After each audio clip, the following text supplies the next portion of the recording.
प्रधानमंत्री नरेंद्र मोदी ने गलवान घाटी में भारत के 20 सैनिकों की शहादत पर चीन को स्पष्ट संदेश दिया है।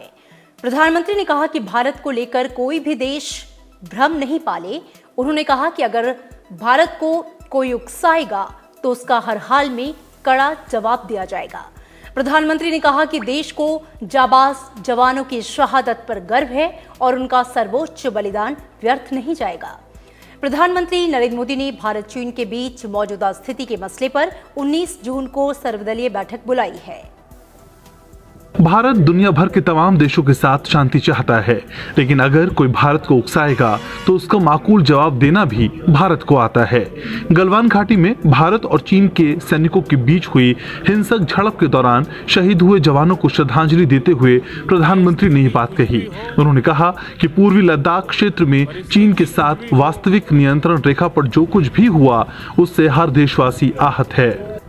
चाहे स्थिति कुछ भी हो, परिस्थिति कुछ भी हो, भारत पूरी दृढ़ता से देश की एक एक इंच जमीन की, देश के स्वाभिमान की रक्षा करेगा और हमारे दिवंगत शहीद वीर जवानों के विषय में देश को इस बात का गर्व होगा कि वे मारते मारते मरे हैं। मौका था कोरोना की स्थिति पर राज्यों के मुख्यमंत्रियों के साथ संवाद का, लेकिन बैठक की शुरुआत में प्रधानमंत्री ने चीन के साथ सीमा पर उपजे विवाद को लेकर बात की।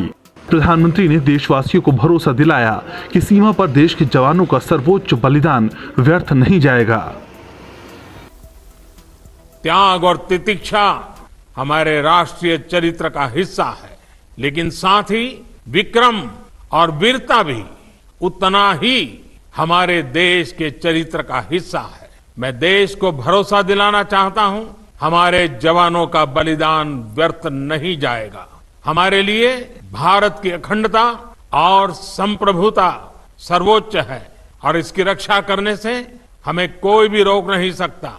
इस बारे में किसी को भी जरा भी भ्रम या संदेह नहीं होना चाहिए। प्रधानमंत्री ने कहा कि भारत ने अपने पड़ोसियों के साथ हमेशा ही सहयोगी और दोस्ताना रवैया अपनाया है और मिलकर काम किया है। उन्होंने कहा कि भारत ने हमेशा ही अपने पड़ोसी देशों के विकास और कल्याण की कामना की है और जब भी समय आया है देश की अखंडता और संप्रभुता की रक्षा करने में भारत ने अपनी शक्ति का प्रदर्शन किया है और अपनी क्षमताओं को साबित किया है। हमने हर युग में पूरे संसार में शांति की, पूरी मानवता के कल्याण की कामना की। हमने हमेशा से ही अपने पड़ोसियों के साथ एक कोऑपरेटिव और फ्रेंडली तरीके से मिलकर काम किया है। हमेशा उनके विकास और कल्याण की कामना की है। जहां कहीं हमारे मतभेद भी रहे हैं, हमने हमेशा ही ये प्रयास किया है कि मतभेद विवाद न बने, डिफरेंसेस डिस्प्यूट्स में न बदले। हम कभी किसी को भी उकसाते नहीं हैं, लेकिन हम अपने देश की अखंडता और संप्रभुता के साथ समझौता भी नहीं करते हैं। इस दौरान प्रधानमंत्री नरेंद्र मोदी, केंद्रीय गृह मंत्री अमित शाह और बैठक में शामिल 15 राज्यों और केंद्र शासित प्रदेशों के मुख्यमंत्रियों और प्रशासकों ने गलवान घाटी में शहीद जवानों की याद में 2 मिनट का मौन धारण कर उन्हें श्रद्धांजलि अर्पित की।